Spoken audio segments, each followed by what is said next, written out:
शराफत से मेरे सवालों के जवाब देते जाओ बायरन, वरना तुम्हारी ये बूढ़ी हड्डियां तशद्दुद बर्दाश्त ना कर सकेंगी। इमरान ने इंतहाई सर्द लहजे में कहा। मुझे कुछ मालूम नहीं है, बायरन ने होंठ चबाते हुए अपने आप पर काबू पाने की कोशिश करते हुए कहा। और इमरान ने यकलख्त रिवॉल्वर वापस जेब में रखा और दूसरे लम्हे उसका हाथ बायरन के गले पर पहुंच गया। फिर इससे पहले कि बायरन कोई रद्द-ए-अमल जाहिर करता, इमरान ने बायरन को गर्दन से पकड़कर यकलख्त फिजा में इस तरह उछाल दिया जैसे किसी गेंद को छत की तरफ उछाला जाता है। बायरन ने हवा में उछलते ही तेजी से अपने जिस्म को पलटाकर सोफों से दूर जा खड़े होने की कोशिश की, लेकिन उसका जिस्म पलटते ही इमरान का हाथ उठा और बायरन बुरी तरह चीखता हुआ गोली की तरह ऊपर छत से जा टकराया और फिर चीखता हुआ एक धमाके से सोफों के दरमियान कालीन पर आ गिरा। चूंकि वो फिजा में पलट गया था, इसलिए वो छत से मुंह के बल टकराया था और वापस कालीन पर पुश के बल आ गिरा था। और इमरान ने उसकी गर्दन पर अपना बूट रखकर अपने जिस्म को जरा सा घुमा दिया और लाशऊरी तौर पर इमरान की पिंडलियों को जरब लगाने के लिए बायरन की घूमती हुई टांगे ऑक्टोपस की टांगों की तरह लहराई और फिर यकलक सीधी होकर बेजान हो गई। बायरन के हलक से घुटी घुटी चीखें निकलने लगी। इमरान की टांग पकड़ने के लिए उसके उठते हुए दोनों बाजू भी टांगों तक पहुंचने से पहले ही बेजान होकर नीचे गिर गए। बायरन की हालत एक लम्हे में इस कदर तबाह हो गई थी जैसे कई घंटों से उस पर इंतहाई वहशियाना तशद्दुद किया जा रहा हो। मेरे सवालों का जवाब दो बायरन, वरना मैं तुम्हें एक लम्हे में कॉर्प्स से कॉर्प्स बना दूंगा, इमरान ने गुर्राहट आमेज लहजे में कहा और साथ ही पाँव को जरा सी हरकत दी तो बायरन की आंखें बंद होने लगी और उसका सांस रुक रुक कर आने लगा। इमरान ने पैर को वापस पीछे की तरफ कर दिया और उसके साथ ही बायरन का सिया पड़ता हुआ चेहरा तेजी से नॉर्मल होने लगा और बंद होती हुई आंखें दोबारा फैलने लगी। अब उसकी आंखों से शदीद खौफ और दहशत के आसार नुमाया हो गए थे। बताता हूँ, पानी दो, बायरन के हलक से कराहती हुई मगर भीची भीची सी आवाज निकली। पानी वगैरह बाद में मिलेगा, बताओ वाटर पावर का चीफ बॉस कौन है? इमरान ने गुर्राते हुए कहा। मुझे चीफ बॉस का इल्म नहीं है, मैं तो वाटर पावर के एक्रीमियन इंचार्ज जॉन बेनेजे को जानता हूँ, वो मेरा दोस्त है, बायरन ने भीचे भीचे लहजे में जवाब देते हुए कहा। कहाँ रहता है वो? इमरान ने पैर को मामूली सी हरकत देते हुए कहा और बायरन का चेहरा एक बार फिर तेजी से मसक होने लगा। इमरान पैर को वापस पहली पोजीशन में ले आया। वो कॉस्मोस क्लब का मालिक है, बायरन ने उसी तरह भीचे भीचे लहजे में जवाब दिया। तुम जानते हो उसे जवाना? इमरान इस बार जवाना से मुखातिब होकर बोला, जो वापस आकर दरवाजे में ही रुक गया था जबकि जोसेफ अभी बाहर ही था। नहीं मास्टर, मैं तो ये दोनों नाम ही पहली बार सुन रहा हूँ, जवाना ने जवाब दिया। कहाँ है ये क्लब, बोलो? इमरान एक बार फिर बायरन की तरफ मुतवज्जह हुआ, लेकिन दूसरे लम्हे उसने चौंक कर अपना पैर हटा लिया। बायरन का चेहरा जर्द पड़ गया था, आंखें ऊपर को चढ़ गई थी और उसके हलक से ऐसी खरखराहट निकल रही थी जैसे मरते हुए आदमी के हलक से आखिरी आवाज निकलती है। शायद जवाना की तरफ मुड़ते हुए उसका पैर लाशऊरी तौर पर ज्यादा मुड़ गया था और जाहिर है बायरन की शहरग मुकम्मल तौर पर कुचली जा चुकी थी। दूसरे लम्हे बायरन ने आखिरी हिचकी ली और साकित हो गया। ये तो वाकई बायरन कॉर्प्स से ब्राउन कॉर्प्स बन गया है। बाहर कितने आदमी थे? इमरान ने इस तरह मुंह बनाते हुए कहा जैसे बायरन ने इतनी जल्दी मरकर उसे खासा मायूस किया हो। 2 मुलाजिम थे, मैंने दोनों की गर्दनें तोड़ दी है, जवाना ने सपाट लहजे में कहा और इमरान ने सर हिला दिया। जोसेफ बाहर बरामदे में मौजूद था। इमरान ने उसे अपने साथ आने का इशारा किया और चंद लम्हों बाद वो तीनों छोटा फाटक खोलकर बाहर सड़क पर आ गए। चौक पर पहुंचते ही उन्हें एक खाली टैक्सी मिल गई। कॉस्मोस क्लब, इमरान ने टैक्सी में बैठते ही ड्राइवर से मुखातिब होकर कहा और ड्राइवर ने सर हिलाते हुए टैक्सी आगे बढ़ा दी। काफी देर तक मुख्तलिफ सड़कों पर घूमने के बाद टैक्सी नाराग के नए आबाद इलाके के मेन रोड पर नौ तामीर शुदा एक 4 मंजिला इमारत के सामने जाकर रुक गई। इमारत पर कॉस्मोस क्लब का बोर्ड लगा हुआ था। यहाँ भी जोसेफ ने ही मीटर देखकर ड्राइवर को किराया दिया और फिर वो तीनों इमारत के अंदरूनी गेट की तरफ बढ़ गए। क्लब का हाल खासा वसी था। हाल को इंतहाई जदीद अंदाज में सजाया गया था और वहाँ मौजूद अफराद का ताल्लुक खासे अमीर तबके से नजर आ रहा था। एक तरफ काउंटर पर एक खूबसूरत एक्रीमी लड़की खड़ी थी। हमें जॉन बेनेजे से मिलना है, हमारा ताल्लुक हाईवे अथॉरिटी से है, इमरान ने काउंटर के करीब जाकर कदरे तहकुमाना लहजे में कहा। ओह सर, बॉस तो विलिंगटन गए हुए हैं, वो तो 2 रोज बाद वापस आएंगे। आप चीफ मैनेजर रॉल्फ साहब से मिल लें, वो ऊपर अपने दफ्तर में मौजूद हैं। मैं आपकी आमद की इत्तला कर दूं जनाब, लड़की ने इंतहाई मुअद्दबाना लहजे में कहा। नहीं, हमें सिर्फ तुम्हारे बॉस से ही मिलना था, वेलिंगटन में उनका फ़ोन नंबर जहां फौरी तौर पर उनसे बात हो सके। इमरजेंसी मामला है, देर होने की सूरत में मिस्टर जॉन बेनेजे का लंबा नुकसान हो सकता है, इमरान ने कहा। ओह, मुझे तो मालूम नहीं है, शायद चीफ मैनेजर को मालूम हो, वैसे वो आमतौर पर पैराडाइज होटल में ठहरते हैं, लड़की ने बौखलाए हुए लहजे में कहा। काफ़ी है, हम मालूम कर लेंगे, इमरान ने कहा और तेजी से वापस मुड़ गया। जोसेफ और जवाना खामोशी से उसके पीछे चलते हुए बाहर आ गए। क्या अब वेलिंगटन जाना होगा? जवाना ने बाहर आते हुए पूछा। जाहिर है, और हमने यहाँ रहकर पिंग पोंग तो नहीं खेलनी, इमरान ने सख्त से लहजे में जवाब दिया और जवाना होठ दबाकर खामोश हो गया। टैक्सी पकड़ो और फौरन तैयारे हायर करने वाली किसी एजेंसी पर चलो, इमरान ने होटल से बाहर आकर जवाना से कहा और जवाना इधर उधर देखने लगा। चंद लम्हों बाद ही उसे दूर से एक खाली टैक्सी आती दिखाई दी। उस पर मौजूद फॉर हायर का बल्ब जल रहा था। जवाना ने आगे बढ़कर उसे रोकने का इशारा किया और टैक्सी उनके करीब पहुंचकर रुक गई। चेफ चार्टर एजेंसी चलो, जवाना ने टैक्सी में बैठते हुए कहा और ड्राइवर ने सर हिला दिया। इमरान और जोसेफ के बैठते ही उसने टैक्सी आगे बढ़ा दी। वो लड़की चीफ मैनेजर को बताएगी और चीफ मैनेजर लाजमन विलिंगटन फोन कर देगा। जवाना ने टैक्सी के चलते ही इमरान से मुखातिब होकर कहा, कोई बात नहीं, हाईवे डिपार्टमेंट से उसके मुज़ाकरात ज्यादा देर तक जारी रहेंगे, इमरान ने सादा से लहजे में कहा और जवाना इत्मीनान भरे अंदाज में सर हिलाकर रह गया। इमरान के साथ रहते रहते अब वो वाकई खासा अक्लमंद हो गया था। इमरान के हाईवे डिपार्टमेंट के अल्फाज से ही वो समझ गया था कि ज्यादा से ज्यादा जॉन बेनेज़ी को यही बताया जाएगा कि हाईवे डिपार्टमेंट वाले उससे मिलने आए थे, और जाहिर है इससे जॉन बेनेज़ी के किसी तरह चौंकने का कोई सवाल ही पैदा नहीं होता। क्लब के मालिकों से तो सरकारी महकमे के अफराद अक्सर मिलते ही रहते थे। दोस्तों, अगर आप हमारे चैनल की मदद करना चाहते हैं और इस चैनल को आगे बढ़ाना चाहते हैं तो इस वीडियो को लाइक करें और चैनल को सब्सक्राइब जरूर कर लें। शुक्रिया। टेलीफोन की घंटी बजते ही आराम कुर्सी पर नीम दराज आदमी चौंक कर सीधा हुआ। उसने हाथ में पकड़ा हुआ रिसाला उठाकर मेज पर रखा और फिर रिसीवर उठा लिया। यस, उसके लहजे में हल्की सी करकगी थी। जनाब, नाराग से आपके लिए कॉल है। दूसरी तरफ से होटल एक्सचेंज के ऑपरेटर की आवाज सुनाई दी। बात कराओ, उसने मुंह बनाते हुए जवाब दिया, जैसे रिसाला पढ़ते हुए कॉल का आना उसे अच्छा ना लगा हो। हेलो, रॉल्फ स्पीकिंग, रिसीवर से एक भारी सी आवाज सुनाई दी। Yes, John Benezi from this end. क्या बात है, क्यों कॉल की है? उस आदमी ने, जो कॉस्मोस क्लब का मालिक जॉन बेनेज़ी था, सख्त लहजे में कहा। बॉस, आपको एक अहम इत्तला देनी थी। 1 घंटा पहले एक एक्रेमियन और 2 हबशी क्लब में आए। उस एक्रेमियन ने काउंटर गर्ल को बताया कि उनका ताल्लुक हाईवे अथॉरिटी से है और वो आपसे मिलना चाहते हैं। काउंटर गर्ल ने उन्हें बताया कि आप वेलिंगटन गए हुए हैं और 2 रोज बाद वापस आएंगे, और उसने मेरा नाम लिया कि वो मुझसे मिल ले, लेकिन उन्होंने कहा कि वो सिर्फ आपसे मिलना चाहते हैं। उन्होंने वेलिंगटन में आपका फ़ोन नंबर पूछा, जिस पर काउंटर गर्ल ने उन्हें बताया कि उसे फ़ोन नंबर का इल्म नहीं है, अलबत्ता आप वेलिंगटन में आमतौर पर पैराडाइज में ठहरते हैं। रॉल्फ ने तेज तेज लहजे में बात करते हुए कहा। तो फिर इसमें अहम इत्तला कहाँ से दाखिल हो गई? क्या तुम्हारा दिमाग तो खराब नहीं हो गया? जॉन बेनेज़ी ने काट खाने वाले लहजे में कहा। उसके चेहरे पर गुस्से के आसार नमूदार हो गए थे। सर, ये तो मैं पस मंजर बता रहा था। उनके जाने के बाद काउंटर गर्ल ने मुझे इंटरकॉम पर ये तफसीलात बताई तो मैंने परवाह ना की, लेकिन बॉस फिर अचानक दफ्तर में फ्रैंक आ गया। उसने बताया कि वो क्लब में दाखिल हो रहा था कि उसने होटल से मास्टर किलर्स के जवानों को निकलते हुए देखा है। उसके साथ एक और देवकामत हफ्शी और एक एक्रेमियन नौजवान था।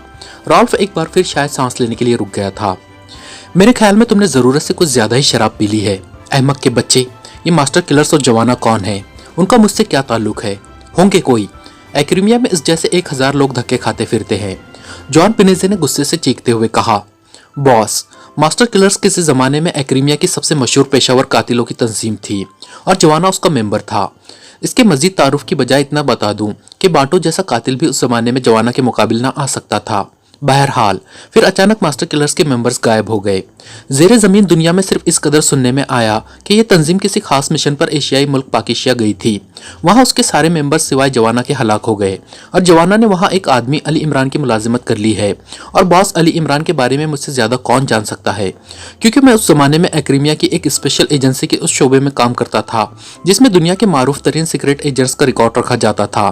अली इमरान पाकिस्तान का सबसे मारूफ तरीन सीक्रेट एजेंट है। वो पाकिस्तान सीक्रेट सर्विस के लिए काम करता है। बज़ाहिर अहमक, मस्करा और मासूम सा आदमी है, मगर दर हकीकत इंतहाई खौफनाक आदमी है। उसके मुतालिक आप सिर्फ इस बात से अंदाजा लगा सकते हैं कि एक्रेमिया के टॉप सुपर एजेंट्स और कई सरकारी तंजीमें जब भी पाकिस्तान के खिलाफ किसी मिशन के लिए हरकत में आई तो इस अली इमरान ने उन सबका खात्मा कर दिया। इसलिए एक्रेमिया में उसे रेड टॉप कहा जाता है, और रेड टॉप उस फर्द का नाम होता है जिसे हर लिहाज से नाकाबिले तस्कीर समझ लिया जाए। रॉल्फ ने कहा। अच्छा, फिर? इस बार जॉन बेनेज़ी ने कदरे नरम लहजे में कहा। तो बॉस, चूंकि मुझे मालूम था कि जवाना पाकिस्तान में अली इमरान का मुलाजिम हो गया है, इसलिए जब फ्रैंक ने मुझे बताया कि उसने जवाना को कॉस्मोस क्लब से निकलते देखा है और उसके साथ एक एक्रीमियन और एक हबशी था, तो मैं फौरन समझ गया कि ये वही लोग हैं जिनके मुतालिक काउंटर गर्ल ने मुझे इत्तला दी है। इमरान का फोटो उसका हुलिया चूंकि मैं उसकी फाइल में देख चुका था, इसलिए मैंने काउंटर गर्ल से जब उस एक्रीमियन नौजवान का कदो-कामत पूछा तो वो बिल्कुल इमरान जैसा था। चुनांचे मैं फौरन इस नतीजे पर पहुंचा कि उस नौजवान के साथ वो एक्रीमियन दरअसल इमरान ही होगा, जिसने यकीनन शिनाख्त से बचने के लिए एक्रीमियन मेकअप कर रखा होगा, क्योंकि वो मेकअप के मामले में इंतहाई माहिर समझा जाता है। इमरान जैसे आदमी का आपके मुतालिक मालूम करना मुझे तशवीश में मुब्तला कर गया। चुनांचे मैंने फौरन उसकी तलाश शुरू करवा दी और फिर मुझे रिपोर्ट मिल गई कि वो तीनों क्लब के सामने से एक टैक्सी में बैठकर सीधे चेप चार्टर एजेंसी गए हैं और वहां से उन्होंने एक छोटा सा लेकिन इंतहाई तेज रफ्तार तैयारा विलिंगटन के लिए हायर किया है और मेरे आदमी के वहां पहुंचने से 15 मिनट पहले तैयारा प्रवास कर चुका था। इसलिए मैंने रिपोर्ट मिलते ही आपको कॉल करने का फैसला किया। रॉल्फ ने कहा, ओ, अगर तुम्हारी बातें दुरुस्त है तो फिर वाकई कोई मसला हो सकता है, लेकिन पाकिस्तान के किसी सीक्रेट एजेंट से मेरा क्या ताल्लुक हो सकता है, ये बात मेरी समझ में नहीं आ रही। जॉन बेनिज़े ने उलझे हुए लहजे में कहा, बॉस, ये अली इमरान यहूदियों का बहुत बड़ा दुश्मन है और आप न सिर्फ यहूदी है बल्कि एक्रीमिया में उनकी सबसे बड़ी तंजीम के चीफ भी हैं। हो सकता है उसे कहीं से सुनगुन मिल गई हो, रॉल्फ ने कहा और इस बार जॉन बेनिज़े वाकई बुरी तरह उछल पड़ा। ओह, ये तुमने वाकई चौंका देने वाली बात की है। ठीक है, मैं अब उससे निमट लूंगा, थैंक यू, जॉन बेनिज़े ने जल्दी से कहा और रिसीवर रख दिया। उसने कलाई की घड़ी देखी। नाराक और वेलिंगटन के दरमियान तेज रफ्तार तैयारे भी 2 घंटों से पहले ना पहुंच सकते थे। इसका मतलब था कि वह ज्यादा से ज्यादा 1.5 घंटे बाद वेलिंगटन पहुंचेंगे और इतना वक्त उसके लिए काफी था। वो जल्दी से उठा और कमरे में मौजूद वार्डरोब की तरफ बढ़ गया। उसने उसमें मौजूद बैग में से एक छोटा सा डब्बा बाहर निकाल लिया। ये डब्बा बज़ाहिर सिगरेट केस था, लेकिन जॉन बेनिज़े जानता था कि यह मखसूस साख का ऐसा ट्रांसमीटर है जिससे वाटर पावर के हेडक्वार्टर बात की जा सकती है। ये डब्बे सिर्फ वाटर पावर के अहम तरीन नुमाइंदों को ही दिए गए थे, क्योंकि सिर्फ वही हेडक्वार्टर कॉल कर सकते थे। उसने डब्बा उठाया और तेजी से साइड में बने हुए बाथरूम में आ गया। वॉश बेसिन की टोंटी खोलकर उसने डब्बा उसके करीब रखा। गो इस ट्रांसमीटर से होने वाली कॉल को किसी तरह भी चेक ना किया जा सकता था, लेकिन फिर भी वो मोहतात रहना चाहता था। और फिर उसने डब्बे का ढक्कन खोला। डब्बा अंदर से इंतहाई आला ब्रांड के सिगरेटों से भरा हुआ था। उसने तेजी से सारे सिगरेट निकालकर जेब में डाले और फिर खाली डब्बे के अंदर उसकी तह को अपनी उंगली से 2 बार मखसूस अंदाज में ठोका। दूसरे लम्हे डब्बे में से हल्की हल्की मौसीकी की आवाज निकलने लगी। मौसीकी आहिस्ता आहिस्ता तेज होती गई और फिर चंद लम्हों बाद वो बंद हो गई। जॉन ने दोबारा उसकी तह को उंगली से ठोका तो एक बार फिर मौसीकी की आवाज निकलने लगी, जो पहले की तरह चंद लम्हों बाद खामोश हो गई। तीसरी बार डब्बे की तह को उंगली से ठोकने के बाद उसमें से मौसीकी की बजाय ट्रांसमीटर से निकलने वाली टू टू की मखसूस आवाजें बरामद होने लगी।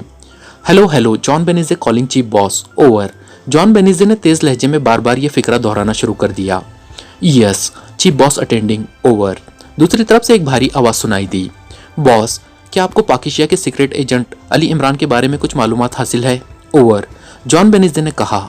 क्या क्या कह रहे हो? तुमने इमरान के बारे में क्यों पूछा है, ओवर। चीफ बॉस का लहजा ऐसा था कि जॉन बेनिज़े बुरी तरह चौंक पड़ा। चीफ बॉस का लहजा बता रहा था कि वो इमरान के मुतालिक रॉल्फ से भी कुछ ज्यादा ही वाकिफ था। सर, मुझे अभी अभी इत्तला मिली है कि वो इमरान नाराक में देखा गया है, ओवर। जॉन बेनिज़े ने कहा। नाराक में देखा गया है? कहाँ, कब? पूरी तफसील बताओ। और तुम उसे कैसे जानते हो, जबकि तुम्हारे रिकॉर्ड के मुताबिक तुम इससे पहले कभी नहीं टकराए और वैसे भी तुम्हारा इस फील्ड से कभी पहले ताल्लुक नहीं रहा, ओवर। चीफ बॉस ने इंतहाई गुस्सैले लहजे में कहा और इस बार जॉन बेनिज़े को रॉल्फ से मिलने वाली तफसील बतानी पड़ी। Oh, very bad, really very bad. इसका मतलब है कि वो इमरान तुम्हारी राह पर चल निकला है और अब मैं ये समझ गया हूँ कि वो तुम तक कैसे पहुंच गया है। यकीनन उसने बाटों से मालूमात हासिल की होगी, ओवर। चीफ बॉस के लहजे में बेपनाह परेशानी थी। बाटों से? मैं समझा नहीं बॉस, ओवर। जॉन बेनिज़े के लहजे में हकीकी हैरत थी। ओह, तुम नहीं जानते, ये इमरान दुनिया का सबसे खतरनाक आदमी है और हमने गो इसे रोकने की बेहद कोशिश की, लेकिन ये हमारे अहम तरीन प्रोजेक्ट के बारे में मालूमात हासिल करने में कामयाब हो गया। इस पर मैंने बाटो को इसके कत्ल के लिए VI मिशन पर पाकिस्तान भेजा और अभी तक उसकी तरफ से कोई इत्तला नहीं मिली।